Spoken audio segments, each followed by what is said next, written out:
আমরা প্রত্যেকে বুকে হাত দেই, নিজের দিকে তাকায়, কোন আমার নবী আমার কথা বলছেন কিনা। আন আলী রাদিয়াল্লাহু তাআলা আনহু قال سمعت رسول الله صلى الله عليه وسلم يقول, হযরত আলী রাদিয়াল্লাহু তাআলা আনহু বলছেন, আমি আমার নবীর নূরানী জবানে বলতে শুনেছি, আমার নবী ইরশাদ করেছেন, সায়াখরুজু ফি আখিরিজ জামান কওমুন, সায়াখরুজু অনতি বিলম্বে শেষ জামানায়, আখেরি জামানায় কিছু মানুষ আহদাসুল আসনান, সুফাহাউল আহলাম, বয়স কম, ব্রেইন ওয়াশ, যা বুঝিয়ে দিয়েছে, বয়সে কম, ব্রেইন ওয়াশ বের হবে। ইয়াকুলুনা মিন খাইরি কাউলিল বারিয়া, হাদিস বাদে কোনো কথা বলবে না। আপনারা পুরা সমাজের সাথে মিলান। ইয়াকরাউনাল কুরআন লা ইউজাবিজু ঈমানুহুম হানাজিরাহুম, কোরআনের তিলাওয়াত বেশি বেশি করবে। আরেক riwayতের মধ্যে আমার নবী সাল্লাল্লাহু আলাইহি ওয়াসাল্লাম ইরশাদ করছেন, এমন ভাবে কোরআনের তিলাওয়াত করবে ঠোঁট ভিজা থাকবে, নামাজের ক্ষেত্রে অনেক মুতাশাদ্দিদ হবে। আমার নবী সাহাবায়ে কেরামকে বলছেন, তোমাদের নামাজের চেয়ে বেশি ভারী হবে, তোমাদের রোজার চেয়ে বেশি ভারী হবে। কোরআনকে এভাবে তিলাওয়াত করবে মনে হয় যেন কোরআন তাদেরই সম্পদ। পুরা সমাজের সাথে মিলিয়ে দেখবেন আপনারা, অথচ কোরআন তাদের বিরুদ্ধে সাক্ষী দেবে। কেন? লা ইউজাবিজু ঈমানুহুম হানাজিরাহুম, ঈমান তাদের কণ্ঠনালী ভেদ করে ভিতরে প্রবেশ করবে না। মানে কি? মানে ঈমান মাথায় আর মুখে, ঈমানের জায়গা কিন্তু কলব। কলবের ভিতরে যেখানে ঈমান বসবাস করে সেখানে ঈমান থাকবে না। আপনারা বুঝতে পেরেছেন? এরপরে আমার নবী ইরশাদ করছেন, ওয়াহুম ইয়ামরুকুনা মিনাদ দীনি কামা ইয়ামরুকুস সাহমু মিনার রামিয়া, তীর ধনুক থেকে ছেড়ে দিলে যেভাবে চলে যায়, কখনো ব্যাক করে না, তারাও দিন থেকে এভাবে দূরে চলে যাবে, দ্বীনে ফেরত আসবে। আপনারা এখন আমি আপনাকে যে হাদিসটা বলেছি, সোসাইটির সাথে ডানে বামে আমি নিজেকে মিলিয়ে দেখি, কম বয়সে আমার নবী বলেছেন ব্রেইন ওয়াশ। আরেক riwayতের মধ্যে আমার নবী বলেছে, ফিরকা হবে, ফিরকা মেইন স্ট্রিম থেকে সরে যাবে, মেইন স্ট্রিম থেকে সরে যাবে, ফিরকা হবে। আমার নবী বারবার বলছেন, জামাতের সাথে থাকবা, ফিরকা হবে না। সম্মানিত উপস্থিতি, এরপরে কিয়ামতের আলামতের মধ্যে আমার নবী সাল্লাল্লাহু আলাইহি ওয়াসাল্লাম কয়েকটি আলামত আমরা আপনাদের সাথে শেয়ার করব। আমি অনুরোধ করব আপনারা এই বিষয়, এই হাদিসগুলা প্রত্যেকেই দিল ও জান দিয়ে, মাথা থেকে একেবারে পা পর্যন্ত কান লাগিয়ে আপনারা দয়া করে শুনবেন। এরপরে এই বক্তব্যটা একটু সিরিয়াস হচ্ছে, আমি জানতাম, আমি এটা সেট করেছি আপনাদেরকে ইনফরমেটিভ একটা কথা বলার জন্য। এরপরে আমার ভাই তাহেরি আসবে, আপনাদেরকে আপনাদের মতো করে খাদ্য দান করবে ইনশাআল্লাহ। আমিও দোয়া করি যেটা আমি অপূরণ রাখতেছি সেটা আমাদের তাহেরি যেন পরিপূর্ণরূপে পূরণ করে দেয়। সম্মানিত উপস্থিতি, আমার নবী ইরশাদ করছেন, পরিস্থিতি এমন ভুলাতে হবে, ছোট ছোট ফিতনা, হাত্তা ইউকবাদা আল ইলম, এলম উঠে যাবে, সমাজের মধ্যে আর কুইক বেড়ে যাবে। আমার নবী সাল্লাল্লাহু আলাইহি ওয়াসাল্লাম ইরশাদ করছেন, বেশি বেশি বৃষ্টি হবে, ফসল থাকবে না। কোরআন বয়ানকারী, হায় হায়, এগুলো যখন করি তখন আর এখানে মাহফিল বক্তব্য আসতে ইচ্ছে করে না। আমার নবী বলছেন, কোরআনের ওয়াজকারী বেড়ে যাবে, বয়ানকারী বেড়ে যাবে, কিন্তু কোরআন বুঝে এমন মানুষের সংখ্যা একেবারে নাই হয়ে যাবে। হায় হায়, কোরআনের বয়ানকারী বেড়ে যাবে, কোরআন বুঝে এমন মানুষের সংখ্যা একেবারে কমে যাবে। এরপর আমার নবী ইরশাদ করছেন, মাল ও দৌলত, টাকা পয়সা এভাবে বেড়ে যাবে, সোসাইটির মধ্যে আপনি টাকা নিয়ে নিয়ে ঘুরবেন, টাকা দেওয়ার লোক পাবেন, কিন্তু আমানতদার কমে যাবে। আমার নবী ইরশাদ করছেন, তাকওয়া এবং রূহানিয়ত এগুলো রসম রেওয়াজ হয়ে যাবে। আমাদের মতো লোক এসে তাকওয়ার কথা বলবে, পরেজগারির কথা বলবে, নামাজের কথা বলবে, তাহাজ্জুদের কথা বলবে, রুহানিয়তের কথা বলবে, কিন্তু রসম রেওয়াজ তার জীবনের মধ্যে এগুলার কোনো কিছুই থাকবে না। সমস্ত দরবারগুলা ইল্লা মাশাআল্লাহ আমরা কিছু রসম রেওয়াজের মধ্যে চলে গেছি, মাহফিলগুলা রসম রেওয়াজের মধ্যে চলে গেছে, সব জায়গা থেকে রূহ খতম হয়ে গেছে। আমরা যারা এখানে বসেছি আমরা মেইনলি কিন্তু ওযু করে আসি, ওযু করেছি সুবহানাল্লাহ। বেশিরভাগ ইল্লা মাশাআল্লাহ আমরা ওযু করে আসি, বেশিরভাগ কোনো নিয়তই করি না। যখন ওয়াজ থেকে নিয়ত খতম হয়ে যাবে, শোনা এবং বলা, যখন এগুলা থেকে ওযু খতম হয়ে যাবে, আমার দাড়ি খতম হয়ে যাবে, এটাকেই বলে পুরা দিন রসম রেওয়াজে পরিণত হবে, রূহ খতম হয়ে যাবে। কিয়ামতের ছোট আলামত বর্ণনা দিচ্ছে আমার নবী। সম্মানিত উপস্থিতি, আমার নবী বলছে ছেলেরা মেয়েদের মতো করে রেশমি কাপড় পরবে এবং সমাজের মধ্যে তেজারত, ব্যবসা বেড়ে যাবে, ব্যবসার মধ্যে বরকত থাকবে না। আজকে দেখেন, আজকে থেকে 30 বছর আগে যদি যান, আপনাদের এলাকার মধ্যে আছে না অমুক সওদাগর, নাই? সওদাগর অনেক বড় কিছু না। সওদাগর তো তখনকার যুগে আল্লাহর ওলির মতো, তারা ক্লাবে গেছে, পাবে গেছে। আপনারা আওয়াজ করেন, ক্লাবে গেছে কখনো? পাব, ক্লাব এগুলাতে আমাদের সওদাগর গুলা যেতেন না। আজকে টাকা বেড়েছে, ব্যবসা বেড়েছে, ব্যবসার মধ্যে যেহেতু আপনি হারাম ইনকাম করেন, আপনার এই হারামের টাকা আপনার ভিতরে অস্থির করে ফেলেছে। পাব এবং ক্লাব বাদে আপনার শান্তি লাগে না। আমাদের সংস্কৃতি, এবং আমি এটা বিশ্বাস করি মনে প্রাণে, আমাদের প্রধানমন্ত্রীর সংস্কৃতিও পাবো না, ক্লাবো না। বুঝতে পেরেছেন? আপনি পাব আর ক্লাবে যান, টকশোর মাধ্যমে এই সমস্ত এগুলা দিয়ে আপনারা এখানে বাংলার জমিনের মধ্যে এগুলো প্রমোট করতে চান। সম্মানিত উপস্থিতি, মনে রাখবেন, আমার নবীর দ্বীন যদি বৃদ্ধাঙ্গুলি প্রদর্শিত হয়, এটা আল্লাহর ভক্তি। দ্বীনকে ইগনোর করে সমাজের মধ্যে শান্তি প্রতিষ্ঠা হবে, এটা কল্পনাও করিয়েন না। সম্মানিত উপস্থিতি, আমার নবী সাল্লাল্লাহু আলাইহি ওয়াসাল্লাম ইরশাদ করছেন, সমাজের মধ্যে ফাহেশা, অশ্লীলতা এভাবে বেড়ে যাবে, এভাবে বেড়ে যাবে, মানুষের চোখের হায়া নষ্ট হয়ে যাবে।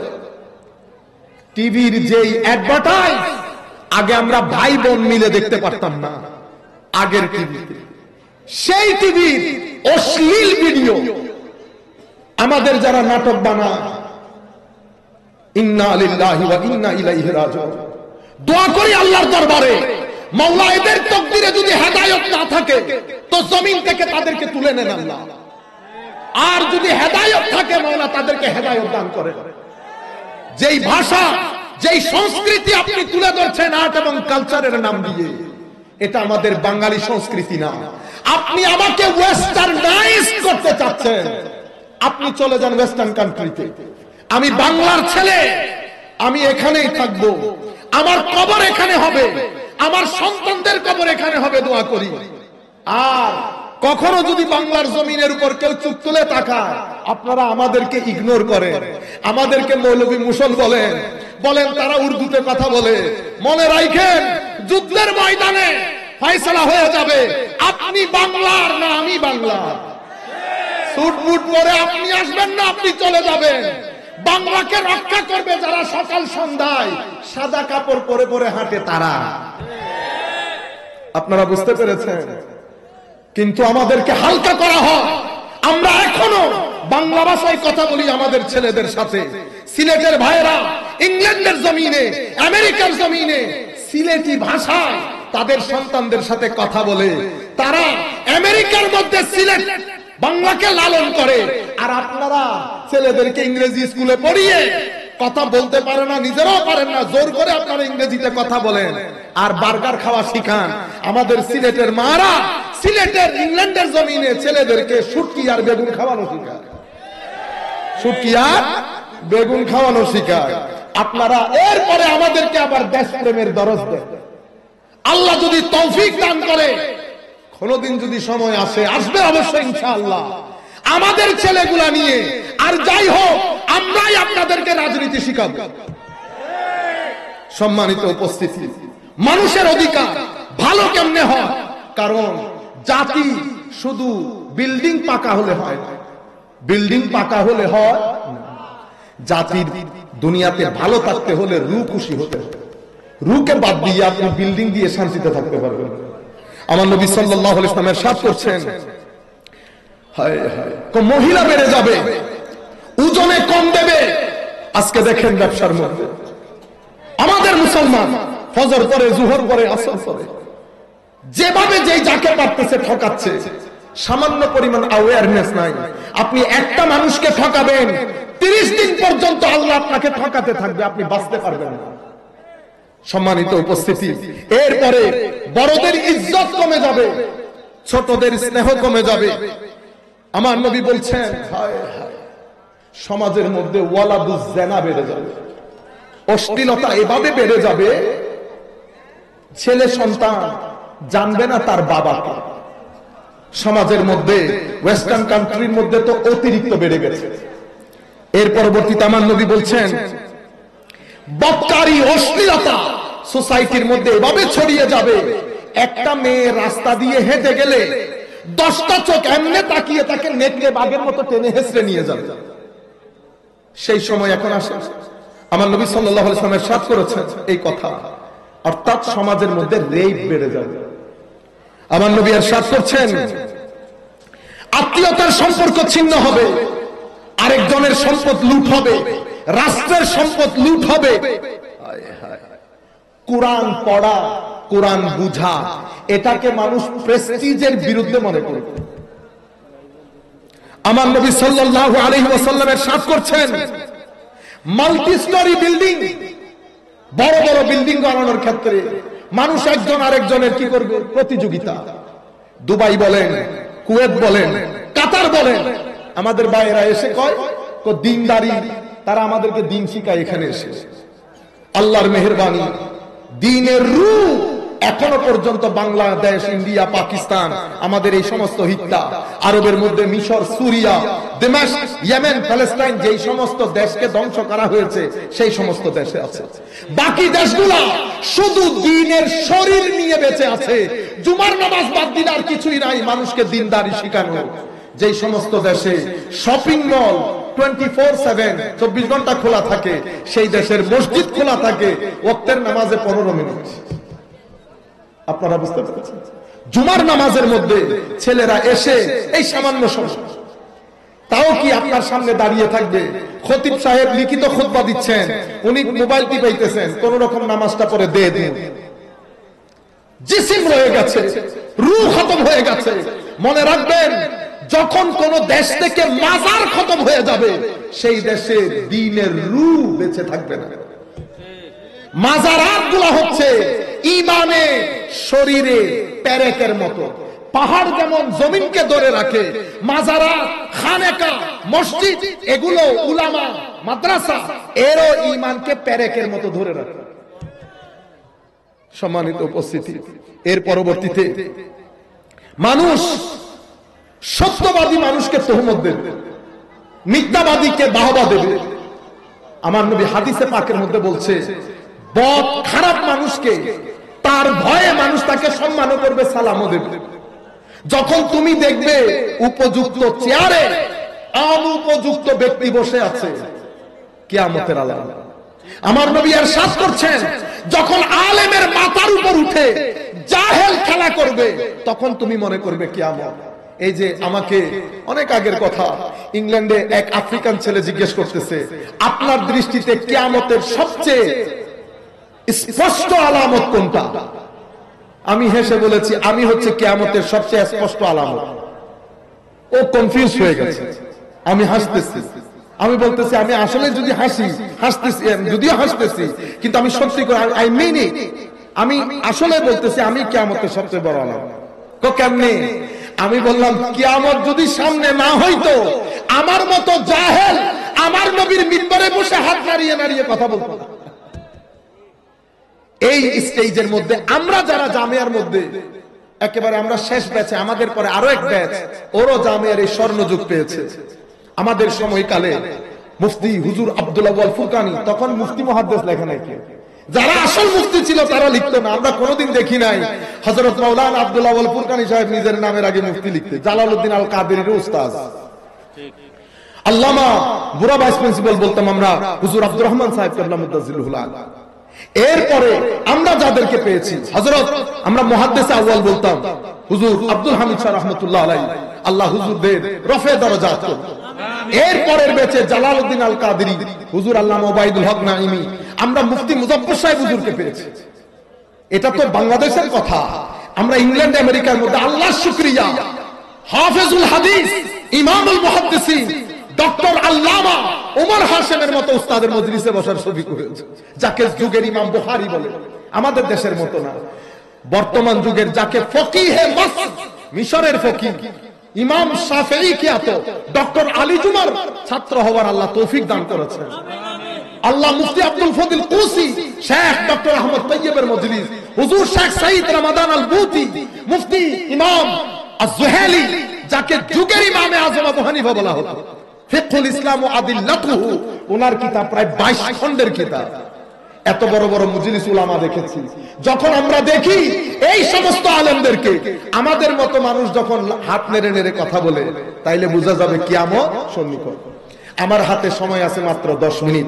আমি এই আলামতগুলা রেখে শুধুমাত্র বড় কিয়ামতের, যেহেতু ভিডিও হচ্ছে, এটা রেকর্ড হয়ে যায়।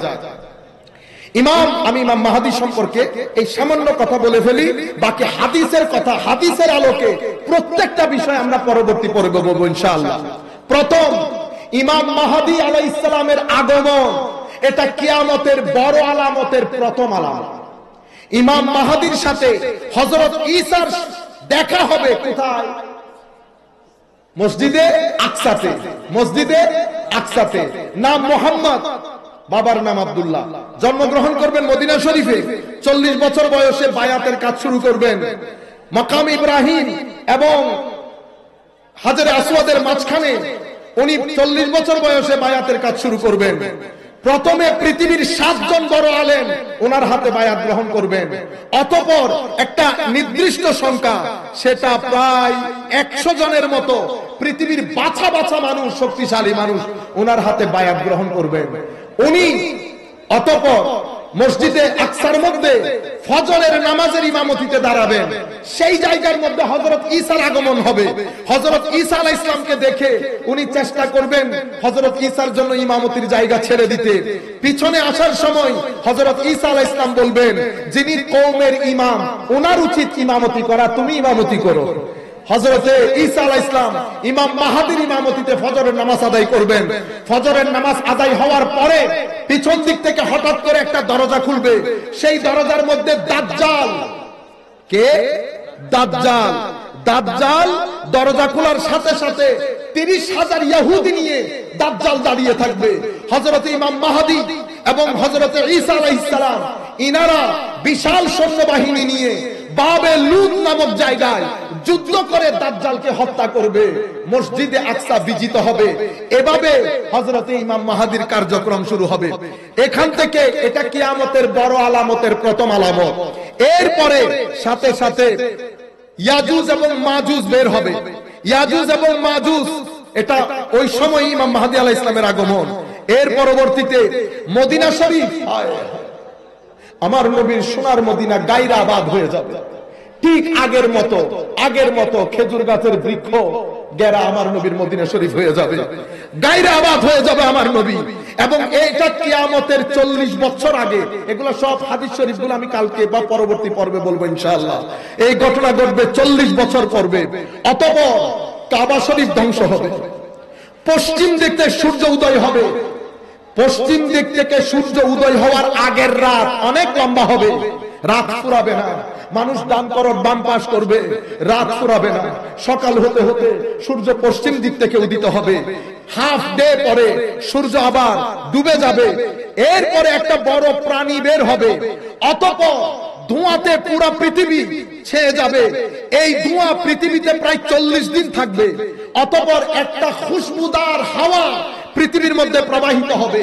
এই খুশবুদার হাওয়ার কারণে সমস্ত মুমিন যারা আল্লাহর মানে মুসলমান মুমিন তারা সবাই ইন্তেকাল করবেন।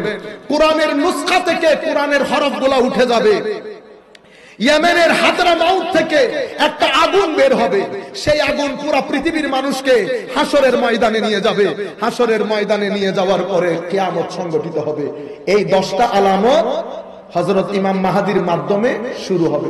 এটা কিয়ামতের বড় আলামত, কিয়ামতের বড় আলামত। সুতরাং কেউ যদি মাহদী দাবি করে অবশ্যই তাকে হযরত ঈসা আলাইহিস সালামকে সেটা বলতে হবে। সেই যুগের দাজ্জালকে চিনাইতে হবে। 3টা জিনিস একসাথে উঠবে। আমি যেটা বিনয়ের সাথে যারা যেখান থেকে বসে আমাকে শুনছেন আল্লাহর ওয়াস্তে বলবো, আপনারা এই জিনিসগুলা, এই মাসলা মাসাইল, এই ধরনের কথাবার্তাগুলা নিয়ে ইমোশন দিয়ে মানুষের সাথে খেলবেন না। আমার নবী প্রত্যেক কিছু দুধ কা দুধ পানি কা পানি করে গেছেন। কোন কিছুর ক্ষেত্রে আমার নবী উম্মতকে কনফিউজ রেখে যান নাই। রাতের অন্ধকার তো দূরের কথা, সন্ধ্যার এই সামান্য অন্ধকারের মধ্যে আমার নবী উম্মতকে রেখে যান নাই। আমরা দোয়া করি আল্লাহর দরবারে মাওলাই করিম যেন আমাদেরকে আমার নবী কিয়ামতের যে আলামতগুলো বলে গেছেন, আমার আল্লাহ যেন আমাদেরকে এই ধরনের এটার পার্ট হওয়া থেকে আল্লাহ যেন আমাদেরকে বাঁচিয়ে রাখেন। মাওলাই করিম আমাদেরকে যেন হেফাজতের চাদরে আবৃত করে নেন। মাওলাই করিম আমাদেরকে যেন হেদায়েত করেন। আমাদের ছেলেপুলে যারা আছে, আমি বিনয়ের সাথে কলেজ ইউনিভার্সিটিতে যারা পড়েন বা মাদ্রাসায় যারা পড়েন, আমরা 20-30 জন ছেলে একসাথে হন, আহলুস সুন্নাহ ওয়াল জামাত মিশনের কাজ করেন। প্রত্যেকেই শিক্ষিত সমাজের মধ্যে সুন্দর করে দিনটাকে প্রেজেন্ট করেন, সুন্নিয়তটাকে প্রেজেন্ট করেন। আখেরি আমি আপনাদেরকে মেসেজ দেই, আপনারা আমাদের কিতাবগুলা কিনেন। আহলুস সুন্নাহ ওয়াল জামাতের ছেলেরা যেই বইগুলা, আহলুস সুন্নাহ ওয়াল জামাতের উলামায়ে কেরাম যেই বইগুলা লিখছেন সেই বইগুলা সংগ্রহ করেন। আপনারা রাত দিন বলেন কিতাব লেখার জন্য, কিন্তু আপনারা কেউ কিতাব খরিদ করেন না। আমরা যদিও আমি জানি না এটা আমি বলবো কিনা, আমার এমনিতে ওয়াদা ছিল আমি বইয়ের কথাবার্তাগুলো মাহফিলে বলবো না, আমার সাথে যাইও না জিনিসগুলা, কিন্তু আমাদের সাংবাদিক সাহেব ওনারা জোর করে আমার জন্য ফরজ করে দিয়েছেন। এটা জিনিসটা মদিনার সনদ আর কি, মদিনার সনদের আইনি বিশ্লেষণ। এটা একটা কিতাব, এটা হুজুর সৈয়দ শাইখুল ইসলামের লেখা। আল্লাহ নবী সাল্লাল্লাহু আলাইহি ওয়াসাল্লাম যে মদিনার সনদ প্রথম একটা সংবিধান লিখেছেন, এটা পৃথিবীর সংবিধানের ইতিহাসে প্রথম লিখিত সংবিধান। সেটার আইনি বিশ্লেষণ করেছেন হুজুর সৈয়দ শাইখুল ইসলাম ডক্টর তাহেরুল কাদরি। আমি আমার মতো করে চেষ্টা করেছি এটাকে অনুবাদ করার জন্য, এবং আমাদের একটা রিসার্চ টিম আছে। এটা আমাদের প্রথম কাজ। আমরা অনুরোধ করব আপনাদেরকে, মাত্র 2000 পিস, এটা এতদিনে চলে যাওয়ার কথা। আপনারা যে পরিমাণ লোক আগ্রহ প্রকাশ করেন, আমরা সেই পরিমাণ লোক পড়ি না। আমি আপনাদেরকে যেটা অনুরোধ করবো, আহলে সুন্নাত ওয়াল জামাতের ভাইয়েরা যে কিতাবগুলা লিখে, অনেক টাকার কিতাব না, কোনটা 100, কোনটা 400, কোনটা 300, দয়া করে আপনারা ঘরে কিতাব রাখেন, ছেলেদেরকে কিতাব পড়াতে অভ্যস্ত করেন। আল্লাহ যদি তৌফিক দান করেন, এই কিতাব যাওয়ার সাথে সাথে আমরা পালস অফ উইজডম, আমার নবীর হাদিসের কিতাব, বর্তমান সময়কে সামনে রেখে আমরা সূচিপত্রগুলা সাজিয়েছি। ঈসা আলাইহিস সালাম কেন করবেন সেটাও পাবেন, ঈদে মিলাদুন নবী কেন করবেন সেই সংক্রান্ত হাদিসগুলো থাকবে। আমরা পুরা এটা হাদিসের কিতাব, 250 থেকে 300 হাদিস থাকবে। এটা আল্লাহ যদি তৌফিক দান করেন, আমার মনে হচ্ছে খুব দারুণ একটা কাজ হবে। এই কিতাবের পরে আমাদের তৃতীয় কিতাব, এগুলো সব রেডি, আকীদার কিতাব। এর পরবর্তীতে তাসাউফের কিতাব আসবে। এর পরবর্তীতে আমরা আমলে নাজাত এবং মকসুদুল মুমিনের আদলে মিনহাজুল আমল 90% কাজ শেষ হয়ে গেছে আলহামদুলিল্লাহ। এটা একেবারে বর্তমান সময়কে সামনে রেখে খুব ছোট করে 600-700 পেজের মতো বা 500 পেজের মতো করে হবে। অসাধারণ একটা বই কিতাব হবে যদি আল্লাহ তৌফিক দান করেন। এই কিতাবটা আসবে। ইমাম গাজালির কিছু কিতাবও অনুবাদ হয়েছে। এখন আমরা চাচ্ছি একটার পর একটা হতে। আপনাদের কাছে অনুরোধ করব, শুধু এই কিতাব কিনবেন বলে কথা না, আহলুস সুন্নাত ওয়াল জামাতের ভাইয়েরা যে কিতাবগুলো লিখছে আপনারা বইগুলা কিনেন। মনে রাখবেন, আপনি যদি, এটা বিজ্ঞানের যুগ, এটা পড়ালেখার যুগ, আপনি যদি ঘরের মধ্যে বই রাখেন, ছেলেরা বইয়ের প্রতি একটা টেন্ডেন্সি আসবে, বইয়ের সাথে পরিচিত হবে। আপনারা যদি নিজেরা না পড়েন, বই নাই রাখেন, তাইলে আপনি আপনার জানা জিনিসগুলো আপনার পরবর্তী প্রজন্মের কাছে পৌঁছাইতে পারবেন না। বই একটা অসাধারণ জিনিস। বই পড়ার জন্য এটা নিজের মধ্যে একটা অভ্যস্ততা তৈরি করেন, জীবনও বুড়ো হবেন না, কখনো বোরিং সময় আসবে না। এই কাজগুলো আপনারা করেন। আল্লাহ আমাদের সবাইকে তৌফিক দান করুন। আর একটা মূল কথা যেটা বলতে চাচ্ছি, আগে আমাদেরকে শিখতে হবে।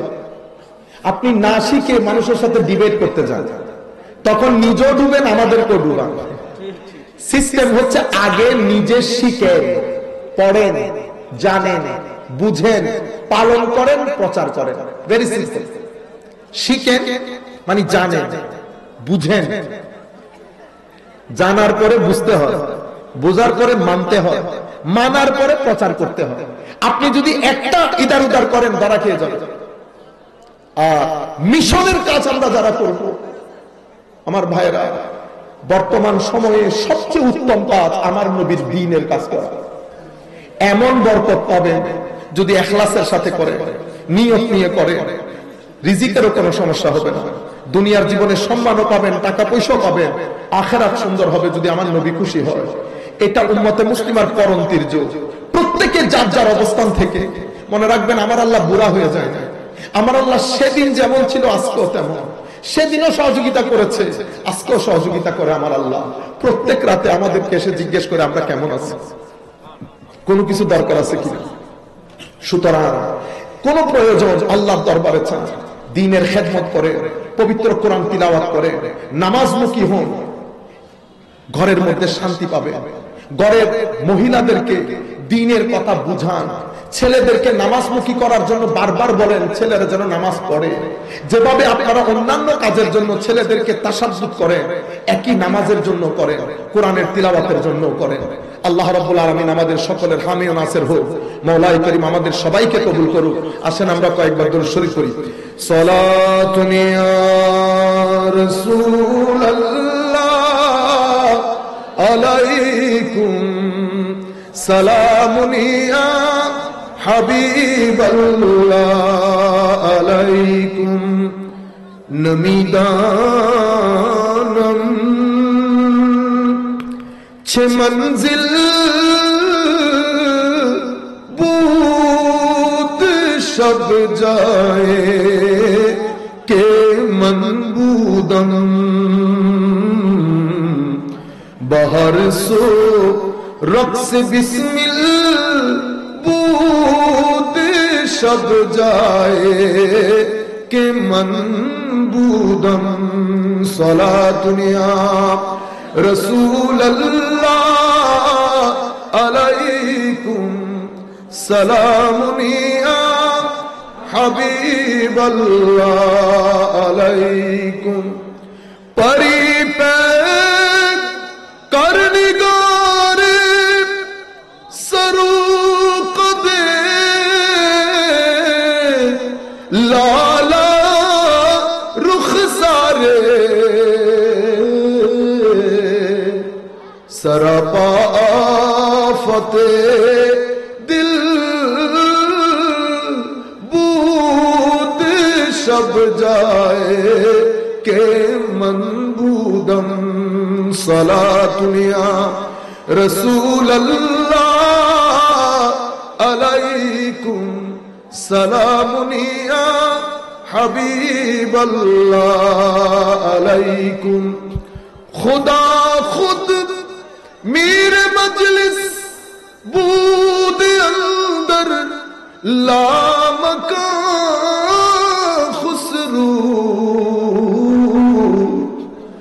خدا خود میرے مجلس بود اندر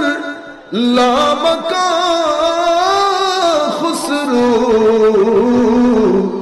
محمد شم محفل بود شب جا ایک منبودم، صلاۃ یا رسول اللہ علیکم، سلام یا حبیب اللہ علیکم।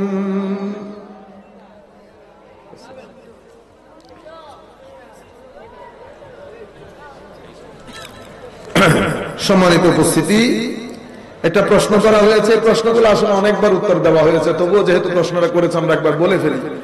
প্রশ্ন করা হয়েছে হযরতে আমির মুআবিয়া রাদিয়াল্লাহু তাআলা আনহু সম্পর্কে আমাদের আকীদা কি হওয়া উচিত।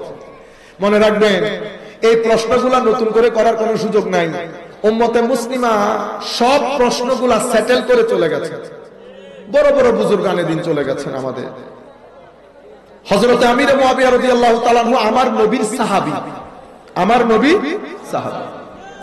হযরত আমির মুআবিয়া রাদিয়াল্লাহু তাআলা আনহুর সাথে হযরত আলী কারামাল্লাহু ওয়াজহাহুল কারীমের মধ্যকার যে যুদ্ধ হয়েছে, সেই যুদ্ধ নিয়ে আমাদের উলামায়ে আহলে সুন্নাত নির্দিষ্ট করে ফয়সালা দিয়ে দিয়েছে। কি ফয়সালা? যুদ্ধের মধ্যে হকের উপর হযরত আলী ছিলেন, হকের উপরে হযরত আলী ছিলেন। হযরতে মুআবিয়া রাদিয়াল্লাহু তাআলা আনহুটা ইজতিহাদি খাতা ছিল, গবেষণালব্ধ ভুল, কিন্তু সেটার কারণে উনাকে গালিগালাজ করা যাবে না। গালিগালাজ করা হারাম, সমালোচনা করা হারাম। কেন? কারণ উনি সাহাবিয়ে রাসূল সাল্লাল্লাহু আলাইহি ওয়াসাল্লাম। আমরা কি হয়েছে, ওনারা কি করেছেন, এটার ভিতরে আমাদের ঢুকার কোনো দরকার নাই। আমার নবী বলেছেন, যেই ব্যক্তি আমার সাহাবীর সমালোচনা করে তার উপর আমার লানত, আল্লাহর লানত, কুল কায়নাতের লানত। সুতরাং আমরা এই বিষয়ে বেশি স্মার্টনেস দেখাতে যাব না। আমি আমাদের বেশ কিছু বড় আলেমদের কথা শুনেছি, বড়দের কথা শুনেছি। আমি বিনয়ের সাথে অনুরোধ করব, হুজুর কিছু কথা বাজারে বলার, কিছু কথা মাদ্রাসায় বলার, আপনি মাদ্রাসার কথা বাজারে বলিয়েন না। আর দয়া করে আপনি যে অভিমত দিয়েছেন, এই যে আমি কথা যেটা বলেছি আপনাদেরকে, আমি যে কথা বলেছি, আপনি আমার কাছে বলেন হুজুর রেফারেন্স কি? আমি বলবো ফিকহের কিতাব, ফিকহের কিতাব, ফিকহের কিতাবের মধ্যে আপনি যদি হেদায়া পড়েন, শুধু হেদায়া, আমার এই কথা পাবেন। হাদিসের কিতাব আপনি যদি ইবনে হাজার আসকালানী পড়েন, আমার কথা পাবেন। আপনি আকীদার কিতাবের মধ্যে যদি একদম শুরু থেকে শেষ পর্যন্ত, আপনি এই কথাটাই পাবেন। সুতরাং আপনি যদি অন্য মতামত পেশ করেন, আমরা অনুরোধ করব আপনারা সেটা দলিল আদিল্লার ভিত্তিতে বলবেন। কিন্তু বিনয়ের সাথে অনুরোধ, 1300 বছরে উম্মতে মুসলিমা এটা নিয়ে বাড়াবাড়ি করেন নাই। তবে আমি আপনাদেরকে বলবো, কোনো কিছু নিয়ে অতিরঞ্জন ঠিক না। এফরাতও করব না, তফরিতও করব না। এফরাত করে উপরে উঠাবো না, তফরিত করে নিচেও নামাবো না। এতেদাল। ওয়া মা আলাইনা ইল্লাল বালাগ।